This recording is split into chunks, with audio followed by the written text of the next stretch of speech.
It is 2 o'clock in New Orleans, at least. So I'm going to get us started because I know that we have a lot that we want to cover. So welcome everyone to the first in our new series for this year, focused on the transformation of casino advertising. We were just talking about how I kind of think that I'm good at advertising, but even this is very confusing to me. So I think that we all can agree that the fracturing of media channels has made reaching our ideal target, really much more efficient, but it can be so much more confusing too. With all of our casino marketing bootcamp programs, our goal is always to give you the tools and insights that make us all better marketers. Today, we're going to start with some foundational work, a little bit of 101. So whether you consider yourself a newbie or an experienced expert, I think that this session today is going to give you the start you need to have some really great conversations with your buyers internally, and more than likely with the salespeople that I know are sending you media kits, because I get them myself. Before I introduce Drew to you, I want to remind you that this session and all of the rest of them are going to be available via recording. You're going to receive a link to this one in a couple of days. So don't forget if you don't get it today. And I also need to do a little housekeeping and a little bit of self-promotion. In case you haven't heard, we've expanded Casino Marketing Bootcamp, not only with masterclasses and really great webinars such as this one, but with regional editions of our signature bootcamp event. And so while our signature event in New Orleans continues to approach a 360-degree view of casino marketing, the regionals are a little bit more focused. They're explicitly designed for the market and for the topics that are affecting marketers in their areas currently and possibly in the near future. We're going to be at Biloxi at the IP on May 1st and 2nd, and then at Rolling Hills in Corning, California, the 15th through the 17th. And the Biloxi event is for marketers. Drew and Adele, who you also see on screen, were with me last year in Biloxi. And then the Rolling Hills event is going to be for general managers. So if your GM or your CFO is looking to get a better handle on marketing, or if you kind of want them to understand it more so that you can explain your budgets a little easier, send them my way. And like our signature event, the groups are intentionally limited to a small number, and we have been selling out of our events, so talk to me. I haven't figured out why this is happening, but Zoom apparently, when we do webinars, has no chat available. So if you want to make a comment, use the Q&A section. If you have a question, use the Q&A section, and we will try to address as much as possible during the webinar. If not, we'll do follow-up. So with that said, let's get started.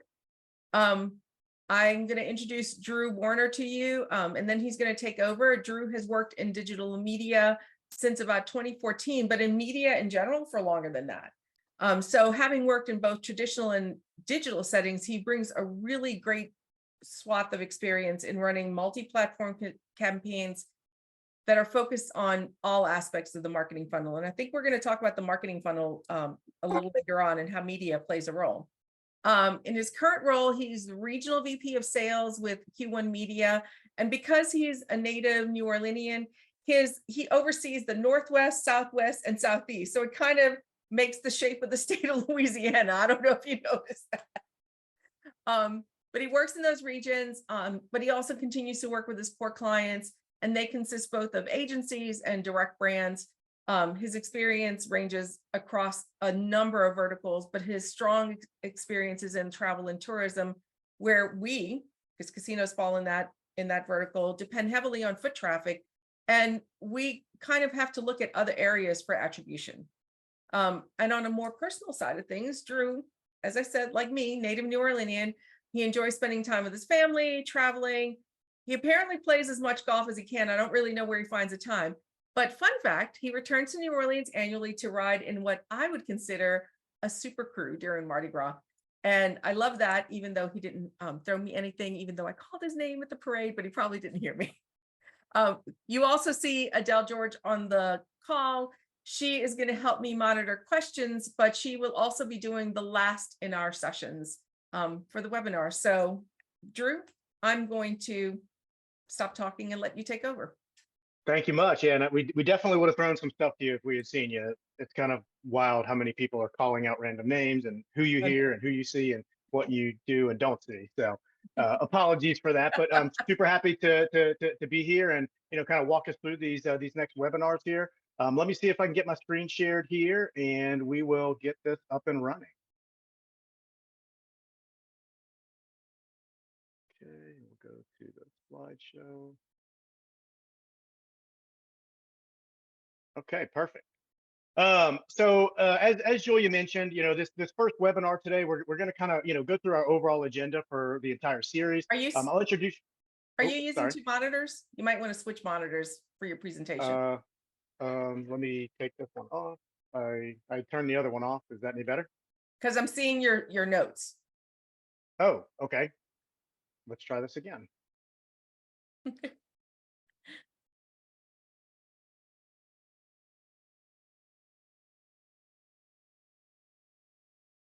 How's that? Perfect. Okay, wonderful, wonderful. So obviously thankful to be here. As we'll probably start to come out through a lot of these webinars that we go through over the next couple of weeks here. Adele and I have worked together for the last couple of years. I placed some digital advertising for a couple of her core clients. Thankfully, through a nice introduction, I've started to build a nice relationship with Julia, and now we're kind of getting a chance to present to some more of her clients, and we look forward to kind of walking you through this. Giving you a little bit of a heads up on who we are at Q1 Media here. Obviously, this is myself here, and our main mission is to deliver world-class media services and campaign execution to our basically to all of our partners that are out there. At the end of the day, we call ourselves a digital media services provider, but I guess that's a fancy way of saying we place digital media ads for our clients. We do work with agencies as well as direct brands pretty much all across the United States, as Julia was mentioning. And like she also said, I am very big or bigger in the travel and tourism vertical. And most of my plans that I've built for casinos thus far really kind of follow along with within the bigger tourism plans that I build for that particular vertical. Today, what we're going to do is kind of, I'm going to walk you through a real brief intro or overview or kind of introduction to Q1 Media. Not going to spend a whole lot of time there because it's really more about learning about this digital environment for you all. We're going to take a look at the overall series overview. I'll be pretty much leading the first four webinars here, and Adele's going to jump in on the fifth and kind of wrap it all up together. But today, specifically, we're going to take a little bit of a broader look at the digital marketing ecosphere. We'll talk a little bit about, just how digital has evolved really over kind of the last 20-ish, 20 plus years. And then we'll kind of get into a little bit more of the nitty gritty. I'm sure everybody probably hears a lot of the articles out there these days on privacy and how you can protect your own privacy and kind of what that means in the digital world. And a lot of that revolves around third-party cookies that are placed that basically aggregate a lot of data. So some of these conversations will really be, or some of these topics today will really be kind of a little bit of a setup for what we'll go over in future webinars here, but it's going to be great to kind of just overlook everything in the digital spectrum today. So a little bit more about Q1 Media. One thing that I think is pretty neat is we've been around for a long time. We were founded back in 2004. And so you can see a nifty little timeline down there at the bottom, which basically shows that we predate a lot of the major platforms that are out there that people are so used to today.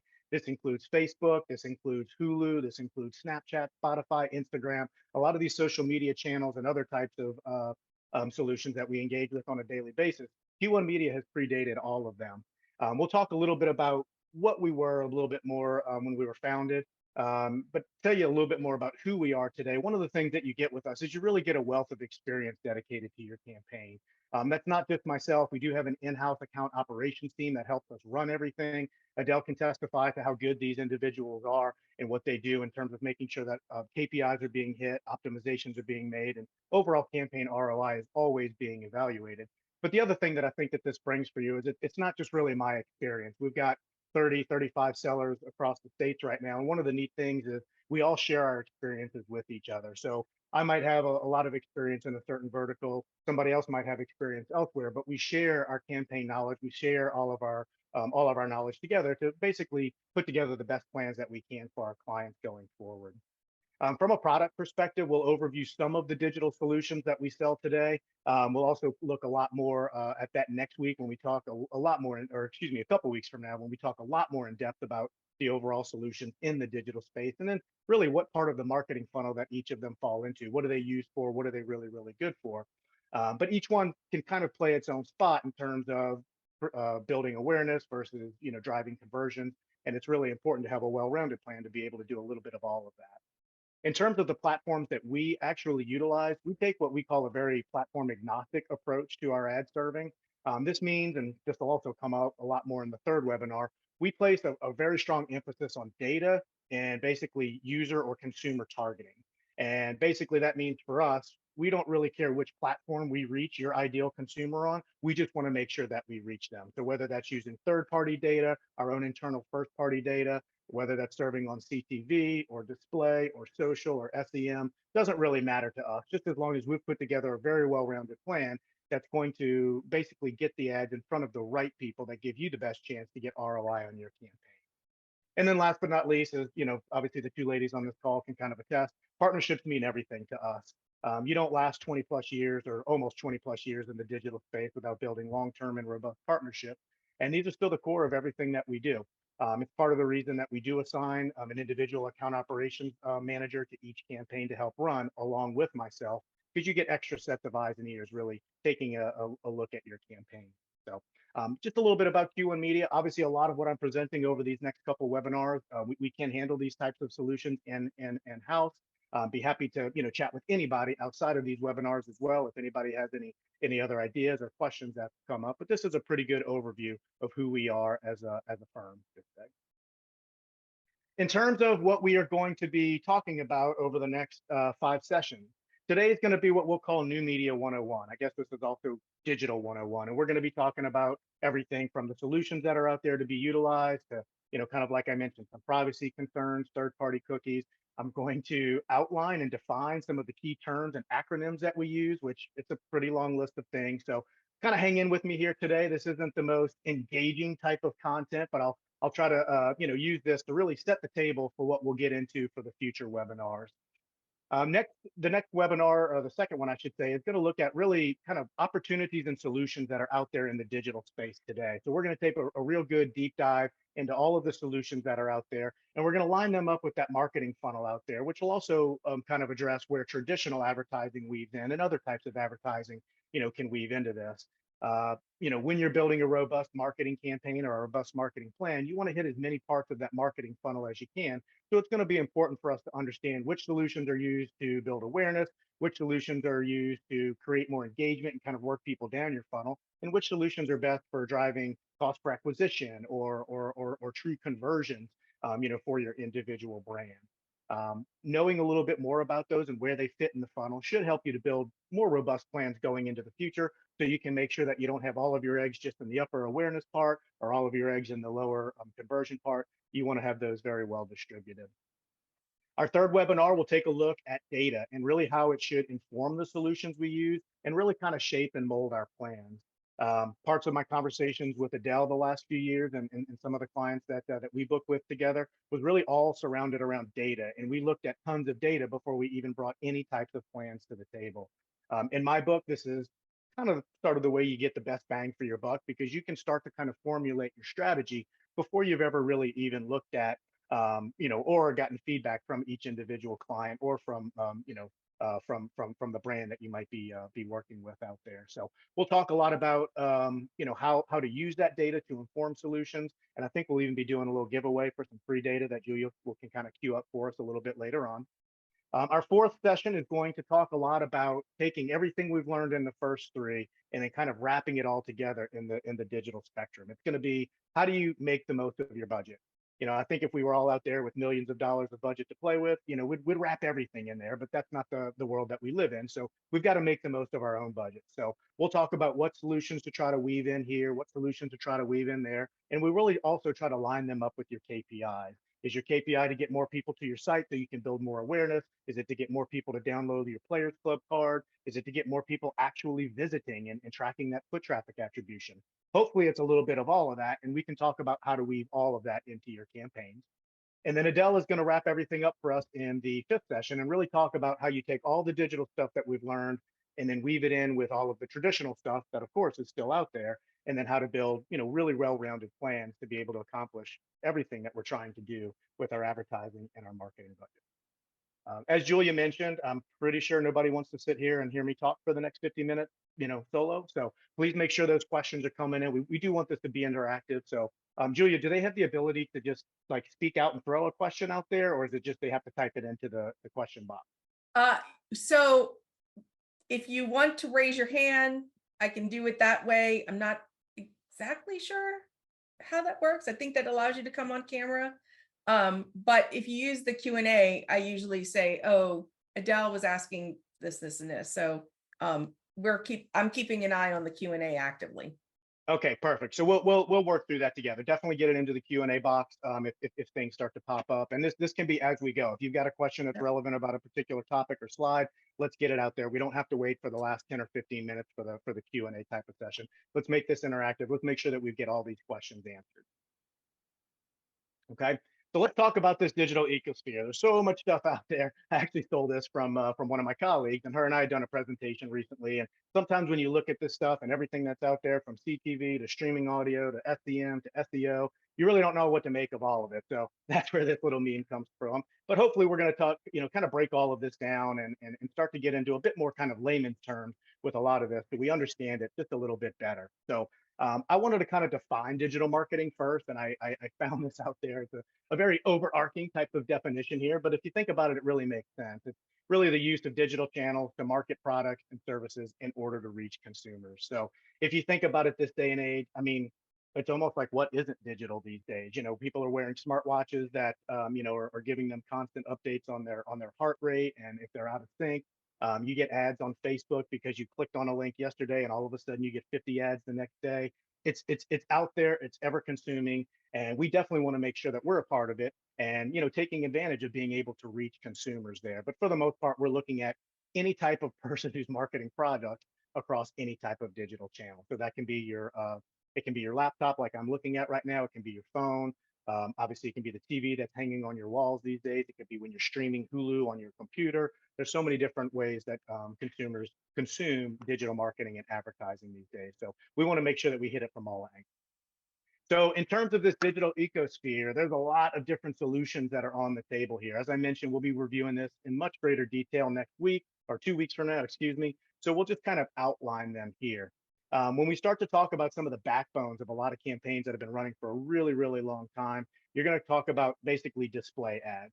And these are the little box type ads. Sometimes they're longer, sometimes they're thicker, sometimes they're a little bit more elongated. And these are going to play basically all over the place. They're going to be on your computers. They're going to be on your desktops, your laptops.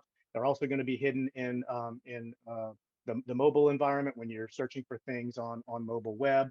And display is just really one part of it. You can also do obviously pre-roll video that rolls in very nicely with that as well. Many different ways to book this. We'll talk a little bit more about that a little bit later on, whether you're doing it more on the third party side or using first party type of data. But display is a great way to get a mass amount of impressions, which we will also define a little bit later, out there to people to basically help you expand your brand. I would say it's one of the more cost-effective solutions in the grand scheme of things. If you line all of these up from least expensive to kind of most expensive, and like I said, it's a great way to really help spread awareness. Pre-roll video runs much the same way. There's lots of other types of video. We'll obviously talk about connected television and over the top. But there's also mid-roll video. Sometimes they're post-roll. Pre-roll is generally what we tend to advocate for and push the most, because obviously that's a video that's going to run before a consumer engages with the content that they're trying to see from each individual site. We'll certainly spend a lot of time talking about mobile and location targeting. For us internally at Q1 Media, what we utilize is what's called a mobile device ID platform. And if everybody's probably walking around with these things connected to their hip almost 24/7. And if you think about it, anytime you put a new app on your phone, it asks you if you want to share location services.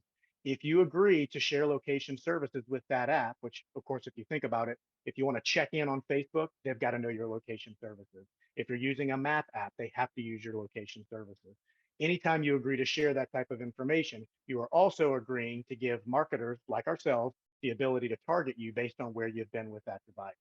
So if you're sharing location services on even just a handful of apps on your mobile device, you're basically always pinging data of who you are and where you are, with that particular device. So it gives us the ability to build targeting and to build kind of audiences based on where people have been, with those mobile devices. This is also how we track our foot traffic attribution. So of course we'll spend a lot more time on that, discussing that in a few weeks. Digital audio is something that's grown pretty rapidly over the last really kind of 3, 4 years. Post COVID, I think it really kind of blew up, but it was growing pretty steadily before. And that's everything from Pandora and Spotify down to iTunes, iHeart, all of the other different types of audio players that are out there. And obviously, it's a great way to reach a very kind of engaged consumer because the user is usually driving that. They're the ones who say, "Hey, I want to listen to Pandora, my '80s radio station," or whatever it might be. Um, so lots of great impressions that can be had there, and some good targeting that goes along with it as well. Paid search is also referred to sometimes as search engine marketing or pay per click. And this is where you're basically bidding on keywords that your users or your consumers might actively be searching for. So casinos near Austin, Texas. If you have a casino that's within a couple of hours of Austin, Texas, you're probably going to want to rank and make sure that your ads are being seen if somebody is searching for those terms. So we'll break this down a lot more in a few weeks as well. But the real key to that is you're getting in front of a true in-market type of audience. People don't accidentally type in those types of search terms. So you know that somebody is actively searching to engage with your type of product or potential brand. So we'll talk a little bit more about that in the upcoming weeks, but this is a bit more of a lower funnel type of solution that we can throw out there from time to time that's really going to help with conversions and really, hitting that lower part of the funnel with people who are actively searching to get in front of a casino really, really quickly. Streaming television, I kind of called it that because the other names are a little bit more synonymous, CTV and OTT. CTV stands for connected television. OTT stands for kind of over the top. And even though sometimes they're used synonymously, they're technically two different things. Connected television is literally when you are watching an ad that appears on your set-top box that's hanging on your wall or sitting on your TV stand or whatever it might be. Over the top kind of brings in some more of some of the players when you start to talk about streaming Hulu or Netflix or something like that from your computer or from your phone. It's still kind of a streaming ad. It's not quite a connected TV ad, but it still does have its place in this particular solution. So this is a really good upper funnel tactic. More times than not, connected television and over the top type of ads, that very rarely are they clickable. If you think about if it's playing up on your TV, it's very rarely that you can go in there and click and then engage on some type of landing page or browser. So it's really meant more for upper funnel awareness. So very, very frequently, it's important to make sure that this is a part of our plan, but definitely not the lion's share. We want to make sure that we spread out the awareness with the lower funnel target. I think this is my needing a basic definition. So is CTV only video on demand, like from your cable provider? Or can CTV also include Hulu and Netflix and the OTTs? I would say it's more of the Hulu and the Netflix and the OTT. While that can also be over the top because you can pull up, you can pull up Hulu from your browser on your computer. You can also, probably stream it from an app on your phone. When we sell it, we try to discern the difference between a connected TV buy and an over the top buy. Connected TV, you're going to get what I would call a purely connected TV. You're probably going to get a bit more of an engaged consumer. If you're sitting down and you're driving and you're, electing to engage with the content that's popping up on your TV screen, you're probably sitting down. You're the one who's kind of driving it, and more times than not, you're going to be really willing to really consume the content that's coming along, from the ads that's coming along with what you're trying to get to. The over the top environment, like I said, is a bit more when you're kind of using those same type of platforms, but you might be streaming it from your computer. You might be streaming it from your phone or something like that. So it's just a little bit of a kind of a hybrid portion of the overall connected TV space. I do think it's important when you're talking with different potential providers out there. In my opinion, it's extremely important to discern between, am I getting sold pure CTV or is this some type of more blended OTT? I know within our internal systems, more times than not, if I'm booking a streaming television type of campaign, I want it to be on the CTV space because I feel like you get a much more engaged consumer that is driving if they're sitting there watching it on their TV screen. But it is important to ask your providers or your potential partners, what exactly am I being sold here? Because there's a lot of different ways that people will package this, to come in with lower rates and kind of, manufacture into these conversations. So this is one of those situations where definition is important, and some people may define it differently. So it's important to ask. Correct. Yeah. Okay. I mean, technically, what they say with over the top, it's really kind of any video that's taking place in the digital environment. Um, you know, I guess unfortunately I've seen, other vendors in the past that sometimes all of a sudden you're getting pre-roll packaged in with your OTT buys as a way to, mitigate some of the margins that they might be trying to manage too. Which is why I bring up it is important to ask if this is ever presented to you. Let's dig in a little bit and make sure that we're getting what we paid for. Good question. When you start to talk about digital out of home, this is something that's really kind of starting to catch wind and grow a little bit. Obviously, billboards have been out of home for the longest of times, kind of more on the traditional side of things. But if you think about it these days, when you walk through a mall, there's all those stanchions that have video screens that are constantly playing content. Sometimes when you go to certain gas pumps, they've got little video monitors that are playing. So it's a chance to reach your audience outside of where they're normally consuming their media. So this has started to grow and scale over the last few years. I don't think it's as robust as we would 100% like at this particular point in time, but it is one more way to really start to add in basically just another touch point on another platform for consumers to basically see your brand and potentially engage with it down the road. Streaming television and digital out of home are also going to be a lot more for upper funnel awareness. Obviously, if you're seeing an ad playing on somebody's gas station screen, you're not going to be able to click on that and engage with that content right there. So it's really meant to kind of be utilized to kind of stick in your brain, plant that seed to then come back later on and engage with the brand. Social media platforms. We probably could spend an entire webinar just discussing through all of these. And obviously, I think when a lot of people think about this, Facebook, probably Instagram pops up in your mind, but there's so many of the rest of them now that have monetized their inventory that have good audiences that we can reach. Pinterest is out there, slinging out good ads these days. Reddit, TikTok has blown up over the last few years in kind of like the post-COVID world. So there's lots of different platforms that we can utilize to engage on and reach consumers, to help, spread the awareness of our brand. And we'll take a little bit of a deeper dive into that next week. What I would probably say is that for now, like social platforms are obviously a platform that a lot of people have grown up on really the last 5 to 10 years. And it's a platform that a lot of people are very eager to engage with. I think people have been using Facebook and Instagram and some of these platforms for so long. When they're served ads on it, more times than not, if it really fits who they are as a person and what they might be interested in engaging with, they're going to engage with it. So we utilize it as a way to, bring that into a lot of our plans to really drive extra engagement from those particular line items. Text messages and SMS, it's another way to kind of reach people in the digital world these days. This is not something that Q1 Media actually has in our repertoire right now. But at the same time, there are potential partners and vendors out there that do have data that they can sell on this.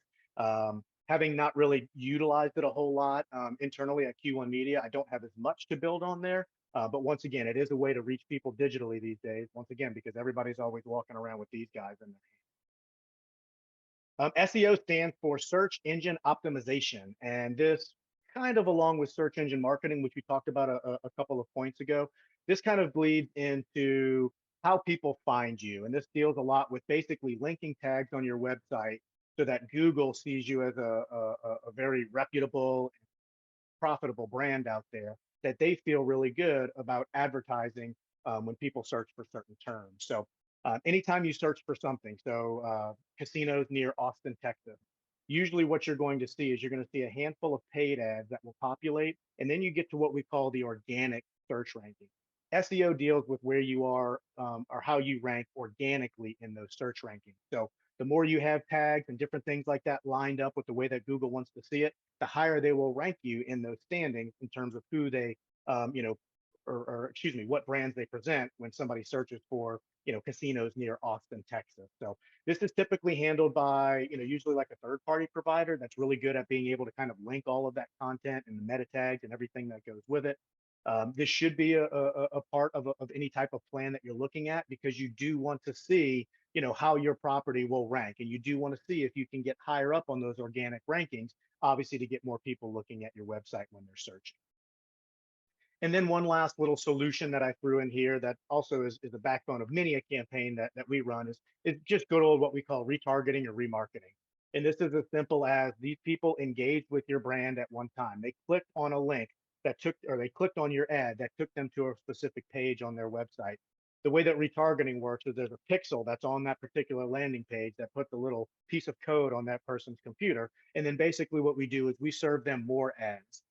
Statistics out there usually show that consumers need to see ads sometimes 6, 8, 10 times before they truly get to that pure engagement phase and start working down that funnel. So we want to remind them that we're out there. So anybody who's clicked to our site has obviously shown us at least enough interest to where we want to then basically continue to remind them that we're here to service whatever type of needs that they may have, and continue to remind them to engage with our brand. So it's a great solution to weave in. Pretty good outline on most of the digital solutions out there. Kind of want to take a quick pause real quick. Does anybody have any questions or anything that we want to dig into based on just a very brief overview of this? Obviously, we'll be digging in a little bit further. We'll align this with the marketing funnel next week, so you know what's upper funnel, what's middle funnel, and what's lower funnel. But based on this kind of cursory explanation, does anybody have any questions right now?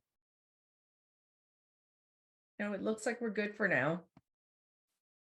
Wonderful. If anything starts to pop up, please just make sure that you're throwing them in the chat bot to Julia, and we'll get them answered as they come in. All right, so now let's get into some of this denseness here. So let's kind of talk about some of these common terms that you might be getting thrown around out there. Some of them are acronyms, but I do think it's really important to kind of throw this out there. So first and foremost, we're going to start with what is the definition of an impression. Most of what's sold in the digital world these days is sold on an impression basis. And we do them in what's called a cost per thousand. That's actually one that I didn't put on here. It's called CPM, but for whatever reasons, it's abbreviated, or it means cost per thousand. So this isn't like, booking an ad in a paper, or, booking a couple spots on a TV station. We're usually selling all of these solutions, the display, the CTV, so on and so forth, in sometimes hundreds of thousands, if not hundreds of millions of impressions that are going to go out there. So an impression, and maybe after understanding the definition, we'll understand why. To get recorded as an actual impression that we can, I guess, bill for, 50% of the pixels of an ad have to be in view by the consumer for at least 1 second. So if you think about that and how quickly we're kind of scrolling through pages sometimes, we might pause in between a scroll, look at something real quick. If you're on a page for 2 seconds and an ad pops up, that counts as an impression. It doesn't matter if you saw it, or if the user saw it, it doesn't matter if they clicked on it, if they engaged with it. We technically don't even 100% know, other than it was in frame for at least 50% of it was in frame, excuse me, for at least 1 second long. So when we start to talk about millions of impressions, this is why. We could serve somebody 24 impressions and they might technically never even see it based on how quick they're scrolling or what else they might be looking at on the screen. So it is why, part of the reason that we have to go very, very large and very wide with how many impressions that we are throwing out there. Usually when you're talking about display or pre-roll or any impressions that are going to show on somebody's web page, ABF stands for above the fold. And those basically mean that it's ads and impressions that will populate on the home screen before somebody flicks down, with their mouse and scrolls down to further content there. So if you think about it, lots of times, that might be the best chance to kind of grab somebody's attention, is right when a page is loaded. So if you've got that ad at the top of the screen, which is a 728 by 90, or maybe that ad that's in the right-hand side, that's a 300 by 250, good chance that that might get seen and engaged. The second that they start scrolling down, the chances of them seeing and truly engaging with them certainly start to shrink a little bit there. So it is important. Sometimes impressions can be sold completely below the fold, and you might not be being told that. Sometimes that can lead to clicks, but it might not be the best engagement that you would like because it's further down the page. I would always just push your partners to know, like, how much of this is above the fold. We can also talk a little bit more about viewability, how many of these are in view all the time, so on and so forth. But there's lots of different ways to book ads and to get them out there. Above the fold is usually probably one of the primer spots of real estate for an ad to populate. So it is good to know that term and potentially ask vendors if that's what they're using. So Drew, I remember above the fold because that was something that we used in print a lot, right? We would want an ad above the fold, a right-hand read. And that that I recall being put into like insertion orders. Is above the fold like a specification that people can outline when they're placing a buy? You certainly can. Obviously, we'll start to talk about kind of what we'll call reach and scale, like all of these millions of impressions out there.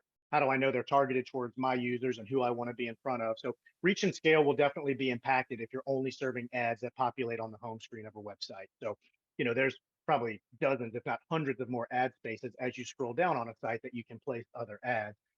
So it'll certainly reduce the scale a little bit, but it is technically something that you can be requested. Um, what I would probably recommend a little bit more, other than saying, hey, can we always be above the fold, is really kind of pressing them more on how many of our ads are consistently in view. You can also talk a little bit more about viewability. I'd say more times than not, 70% of your ads are being viewed, or 70% of you have a 70% viewability rate. Sometimes would be just as good as having being 100% above the fold, because you're still opening yourself to all of the additional scale that's going to be when you start to scroll down. So you're not limiting yourself to just those above the fold, and so it allows us to be a little bit more kind of consistent with the bidding practices that it takes to reach these individuals and make sure that the ads are going to the right people. As we start to move down this list a little bit more, obviously a click is just what it sounds. You serve somebody an ad, they click on it, it goes to your website or whatever URL that we put there for that particular click. This is obviously meant to get somebody to a secondary page where they can engage with your brand further, learn more information about you. This is measured in what we call a CTR, or a click-through rate. So usually CTR kind of vary with the different types of solutions and tactics that are out there. Display is going to be a little bit less than your socials would. Pre-roll usually performs a little bit better on the CTR side than maybe a display ad would. So there's lots of different ways to weave this in there. But just understand that this is how most clickable type of digital solutions are measured, is through that click-through rate. And basically what you do is you just take the amount of clicks, you divide it by the total amount of impressions, and then you multiply that times 100, and then that gives you what we call your click-through rate. For display, usually anything industry standard for us is somewhere between maybe a 0.10 and a 0.20 is what we usually see for display, cross-device display in across industry standards there. So that just means that 0.2 of the people who are seeing your ad, 0.2% of the people that are seeing your ads are actually engaging with that and clicking on it. So lots of different ways that we can kind of break that down and weave them into different types of campaigns, but that's a pretty good definition and understanding of what it is. When you switch over to video, so this But includes pre-roll. Oh, excuse before me. you go on to video, I had a question about click-through rate, but somebody else has asked, with the impressions being counted after only 1 second, that viewability, right? 1 second. Can you speak to the value of CTR versus CPM? Sure. So keep in mind, CPM is just, it's the cost per thousand. It's how much it costs to serve 1,000 of these digital impressions out there. And keep in mind, this could be an impression that's on somebody's screen for 5 seconds that they look at, or it could be that 50% was in view for 1 second and it was quickly scrolled out of. Um, but when you're kind of, so that's basically how it's sold, is on a CPM basis. So a display CPM might be, I don't know, $5, $6, $7, depending on how much targeting and data layering you're putting on there. So it would be $6 to reach, or excuse me, 6,000 to serve 1,000 viewable impressions. What the CTR does is measure more of the effectiveness of how that is actually performing. So CPM is more on the cost, and it stands for cost per thousand, whereas the clicks in the CTR is more, how is these ads actually doing? Are we seeing a normal CTR? Do we need to improve? Sometimes this also can come down to how good your creative is. Right. Sometimes if the creative isn't really up to par, it's not engaging, it's not pulling people to want to click on that, it could impact it negatively. The reason that we usually look at CTR from kind of that range, that 0.1 to 0.2, is that gives us a pretty good barometer that if we're somewhere in there, our creative is at least acceptable to get people to click. And then the people that we're showing the ad to are engaging with it at least at a normal clip, excuse me. So if we're much lower than that, sometimes we're going to start to suggest some things. Hey, let's take a look at our creative. Let's look at what creative is performing the best, and then put more emphasis on that particular portion of that creative, versus another version of it. We might look to add in some new demographic targets. Maybe there's a couple more data sources that we can layer in that's going to bring in people that engage a little bit more. So it's really more CPM is how things are kind of or how they're kind of billed and what the cost is, whereas CTR is going to basically give you a little bit of an eye on how those ads perform. So we don't actually buy based on click-through rate. We manage the creative through that signal, right? You could. So I mean, there's also there's cost per click campaigns, that we can that can also be ran. So if you are more focused on, hey, I want to pay for a certain amount of clicks, those can be also generated as well and kind of backed into, if you will. More times than not, when I've had those conversations with my partners and clients out there, we usually, based on how we've run the majority of our campaigns, we usually agree to just kind of run them normally, if you will, and just really base it off of that CTR. Like I said, if we start to see a CTR that's a little bit too low, we're going to be all over it. We're going to be asking our AO people to optimize things. We're going to be going back to our clients to take a look at, hey, let's evaluate this creative. We're going to be seeing what we can do on our side to try to drive it up. But sometimes it could, peel back the layers of the onion and offer up to us that, oh, maybe our creative isn't as engaging as it needs to be. Maybe we can try this or that. Maybe there's not a very good tagline in the actual ad. Maybe there's not a very good call to action in there. So there's lots of different things that this can potentially influence. It usually just starts with seeing if we're somewhere in that range to start. Okay.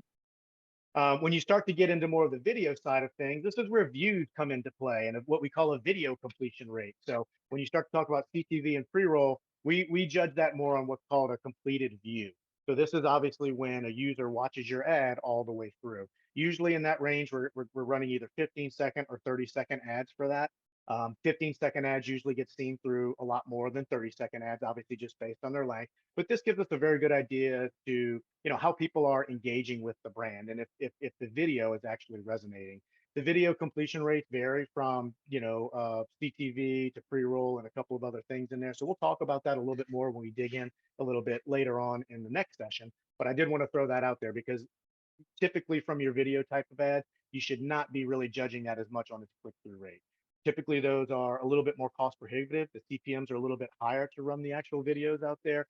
So you want that to do what you need it to do, which is give people a platform to see your 15 or 30 seconds of content and be able to absorb it, not necessarily click on it. Conversion. I'm sure everybody's very interested in this, but this is also a very overarching type of category out there that, or I should say, really term out there that people can use loosely from a lot of different things. At the end of the day, a conversion can be really whatever we define it. Sometimes it is somebody taking an action on a site. They filled out a form. Hey, that's a conversion. Sometimes it's somebody actually stepping into your casino. Hey, that's a conversion. So it really just kind of depends on what we're defining as conversions. We try to take as wide of an approach as possible, to make sure that we are tracking conversions from multiple different angles. And it can be everything from signing up players cards on your website to clicking on the button that says get directions to the casino, whatever might be showing some type of secondary action or secondary intent. Lots of times we want to track those as conversions. But of course, that could be, something more like literally walking in the door or, booking a room at your potential hotel and casino. So lots of different ways to slice that one as well. CPA might be a term that you hear out there. Some people will call that cost per acquisition. So if you do set up a conversion heavy campaign, sometimes you'll optimize more towards that actual acquisition of that conversion versus a click-through rate or a video completion rate or whatever else might be out there. Those campaigns are usually priced a little bit differently, and they start to get a lot more kind of granular when you start to talk about the results that come from them. CPV is the cost per view. So very similar to how, Julia had asked, can you actually pay for the click? Can you do like a cost per click type of analysis? You can also do a cost per view out there as well. So I would probably assume that the majority of the terms you all might be being presented are probably going to be those first maybe 4 or 5. I think some of these last ones tend to come out a bit more if you're getting really into the weeds and talking a lot deeper with potential vendors out there. The last one is what we call LVR, stands for location visit rate. This is basically just foot traffic tracking back to your actual location. So obviously in our world, the name of our game is using this marketing, this advertising that we're running to try to bring as many people into our casinos as possible. So tracking that foot traffic is important for us. So a couple of common terms. If there's any other questions that pop up, certainly just let us know. Hopefully this gives us a pretty good understanding. So when you do have different partners and vendors coming to present to us, we can understand exactly what they're throwing out there. So now we're going to shift relatively quickly into how are all of these ads placed. We've talked about a couple of the different solutions out there. So, what exactly are we doing here? How are we going to go about and reach all of these people out there? How are these ads going to be placed? And there's a couple of different ways that you can do it. I would say kind of where Q1 was founded. I put our timeline back up here because I wanted to mention that we were actually founded as kind of more of a site direct kind of rep, where the founders of our company rolled out of some of the early EDUs, some of the .coms from the late 90s and early 2000s, and they kind of started Q1 Media as a consultancy where we banded together with five um, uh, sites out there, direct sites that were basically trying to monetize their inventory. It was in the EDU space, so we were selling to college age type of, college age, a college age audience that we were trying to get people in front of. But that's how we started. Is we were just repping 5 or 6 sites, and we were selling the inventory that they had. A lot's changed in the last 20ish or so years, and now a lot of this is bid on what we call programmatic. So as more sites understood that they had digital inventory that they can monetize, more and more inventory was out there. You started having what are called DSPs, that stands for demand side platform, that started aggregating a lot of these inventory impressions that programmatic vendors like ourselves can basically go in and bid on. This gives us the chance to layer in what we'll call third-party data segments, where we can reach somebody who is in market for an automobile, or in market for a casino visit, or somebody who is married with children and makes $100,000. There's so many different data segments that you can layer on to your campaign. And then all of that is bid on programmatically, where our operation specialists, they go into our exchanges and they make sure that they're placing the bids on the inventory that we want to run on. So it's a relatively complex cycle, but these days it's pretty much the easiest way to reach your core demographic or behavioral target really at scale with a lot of ad impressions to be served out there. There's nothing wrong with going site direct these days. I think site direct, back in the day, you'd want to be on Forbes.com if you were, in the financial sector and you want to get in front of people who are really into finance. That's one way to do it. These days, you can also do that programmatically by, just layering on a demo target that says in market for financial advice or something like that. So a couple of different ways to do it. Everything that we do is on the programmatic side. So we go into the different DSPs and exchanges, we place these bids, and we manage the budgets appropriately to make sure that we're hitting the KPIs that are out there for us. When it comes to scale and targeting, there's so much that's out there that's available. You might hear a lot of terms being used, 3P or 1P, or first party or third party data. The only real difference to that is if you're buying it from somebody else who has aggregated that data, or if you're buying it directly from the source. Q1 Media, we actually house both. We have our own first party data segments that we can layer on using our mobile device platform. We build those audiences using our platform, so it is first party to us, but we also have tons of campaigns that we layer on the third party data segments. And most of the campaigns I run in the casino space are actually a mixture of both because it helps us hit different parts of that overall marketing funnel. Okay. Inventory type also vary widely out there just based on the solutions that we've seen. I mentioned display, pre-roll. They've been the backbone of campaigns for 15 plus years. Tons of inventory out there. CTV, audio, podcast, even newer. Some of their inventory types are a little bit more, the scale is just not as built out yet because there's always new players that are kind of coming to market with what they're doing there. So to me, it's really neat to kind of look at this from a holistic approach because it should help us to understand a little bit better, the questions that we should be asking to our potential partners and to our vendors to make sure that our ads are going to the right people at the right time, and obviously that our budgets are going to do, what they're intended to do. So little bit of a quick kind of overview on how these types of ads are placed and then the scale and the targeting that we have out there. Going to move on to the next topic here. I know that we're starting to get a little bit kind of tighter on time, so just wanted to see if there's any questions that popped up or anything that has been going on thus far, any of the topics that were reviewed. No, I think we're good so far. Very good. Let's talk a little bit more about like privacy and some of the other platforms and things like that. So first thing first, let's talk a little bit more about that third-party data. Third-party aggregators of data, we call them DMPs, for data management platforms. They are aggregating this tons of different ways.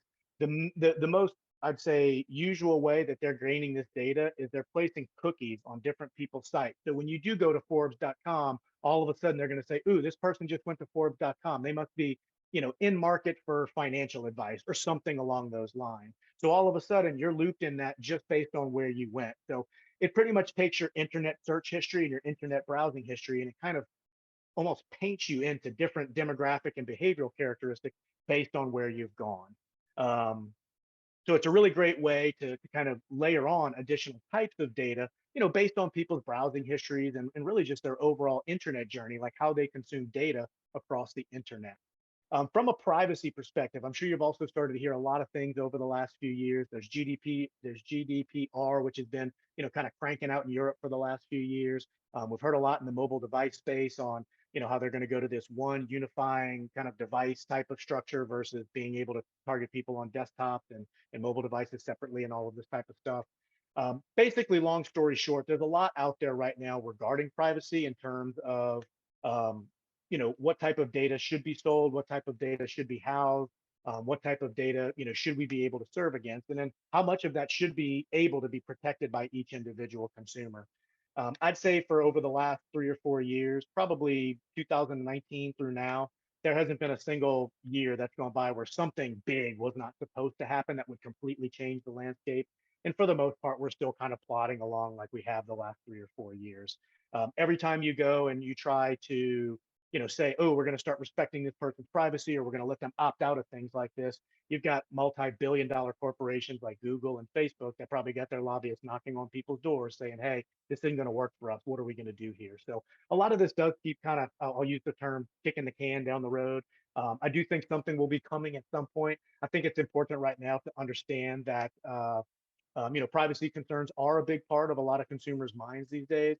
But I will also counter that with saying, like I said, this world that we live in is so digital. We're so used to consuming ads, we don't even know it. You might not even notice that the gas station TV screen is playing ads for you, but it's just there. It's just something that's always in the background for us. So personally, I think it's going to be a few more years before this comes into play. I do think it would be probably worth asking any type of vendor, hey, are you guys compliant with all of the privacy laws that are out there? All of the impressions that we serve are always 100% compliant with any type of regulations that might be coming out there, whether it's out of Europe and or the United States, because we do sell in both. Platform agnosticism. I bring this up from the standpoint of obviously we're a digital marketing company. I have worked for traditional companies in the past, and the approach that Q1 Media takes, I mentioned it before, is we're very platform agnostic. So I'm really more worried about how do I reach your prime consumer or your prime user that's going to give us the best chance to convert that person for you versus does it run on Facebook? Does it run on our internal platform? Does it run on an external platform? I think taking that approach gives us and potentially you all a very strong go-to-market type of strategy because really the focus is on that user.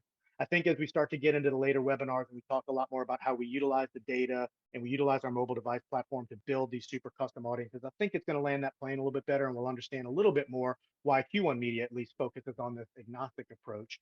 However, I would always ask any type of vendor that comes into your office, whether it's a newspaper, a TV station, a radio station, if they're selling you on the digital side, I do think it's fair that you ask where these things will be run. Sometimes a TV station, I'm just using as an example, they might have a very robust owned and operated.com that's tied to their TV station where they've got a very good audience for some particular campaign. That being said, sometimes if you want to take a step outside of maybe a 10 or 20-mile radius around that market, they're going to lose a lot of reach and scale if they're only serving on that owned and operated type of property. So it is important to take a look at this very holistically, make sure that we're spreading out these advertising budgets as best as we can. And most importantly, like I said, I'll drill it home when we talk about the data and targeting. Make sure that your prime customers or your prime potential customers are the ones that your ads are reaching. And then last but not least, I'll talk a little bit about, innovation and digital transformation is basically fueled by disruption. So, most of the things that we've seen come new to the digital world over the last, I don't know, half a dozen or dozen years, it's always because there's some type of disruption that's out there. A bunch of years ago, the streaming TV, became like the really big thing. All of a sudden, people were sitting down more, we're cutting the cord because we don't want to just pay for our cable subs anymore. We want to be able to stream on Hulu, on Netflix, on Paramount, on Peacock, whatever it might be. And that was a really big disruptor in the space. It doesn't mean that TV and broadcast doesn't have a role in our advertising plans anymore. It just means that the eyeballs are being split. Sometimes you have houses where you've got, myself personally, we still have traditional cable, but we also have lots of streaming solutions. Sometimes they're just still on the traditional cable side. Sometimes they're 100% on the streaming side. So I think this really kind of speaks more to just building in a well-rounded plan that's really going to hit different parts of the funnel from lots of different solutions. Being that we are 100% a digital company, it probably sounds silly that I'd say TV, radio, print still has a place, but it does. As long as there's eyeballs going to a certain property, you want to be in front of those eyeballs if it's the right eyeballs for you.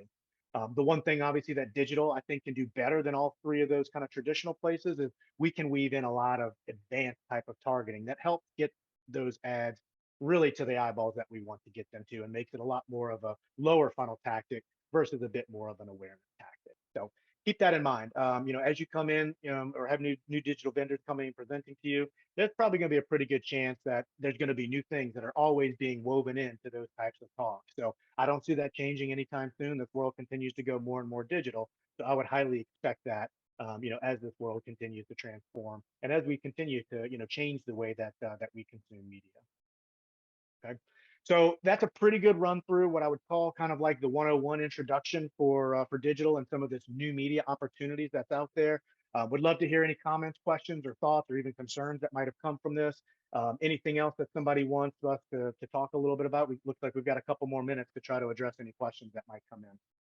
So we are 5 minutes before our closing time. And I do have an interesting question from Doug Abbott that I want to throw out there. But if anybody has to like drop off, because I understand and respect your time, if you've got any questions left that were unanswered or things that you think of after we get off this call, just send them to me and we'll get them to Drew and get them answered for you. So what Doug was asking, and Drew, you are probably unaware of this, but Doug Abbott is the chief marketing officer of an organization called Context Networks, and they have been working. They've been working in the casino space for a while now. They actually just had a press release that went out because they achieved a big goal recently, and they were based on the fact that inside a casino we have a lot of digital real estate. We've got iViews or cool signs or a variety of things, even our websites and our apps. And what Context Network is doing is actually connecting advertisers who might want to reach a casino customer, like a Coca-Cola or, whatever, a lot of CPG, right? And so now this is opening up an opportunity for some casinos where we didn't have them before. And what he was asking is that, would a casino be able to sell that kind of inventory programmatically? It would. I don't see why not. I mean, obviously, it would take a pipeline from that casino into one of these larger DSPs exchanges that are out there, and there's dozens of them that are really, really good at what they do. I don't see any reason why they could not. If it's ad space that could be resold or that could just be sold, then yeah, more times than not. And if it can be bid on, if it can be kind of quantified, if you can lay targeting onto that, I mean, yeah, more times than not, DSPs should be willing to accept that. I mean, you're right. There's probably hundreds of those little tiny screens and stanchions that are always, rolling through different types of content. Usually it's advocating something for that actual casino or maybe a promotion that's going on right now or what buffet is serving at that time. In this case, it would be more, just kind of like when you're walking through the mall, sometimes you'll see those stanchions that are advertising for different things. So I don't see why not. It would probably just take a pipeline from a group of casinos or maybe that individual casino into one of those DSPs for people to be able to bid on that. Interesting. Okay, I guess that we will see you all again in 2 weeks, unless I see you at IGA next week.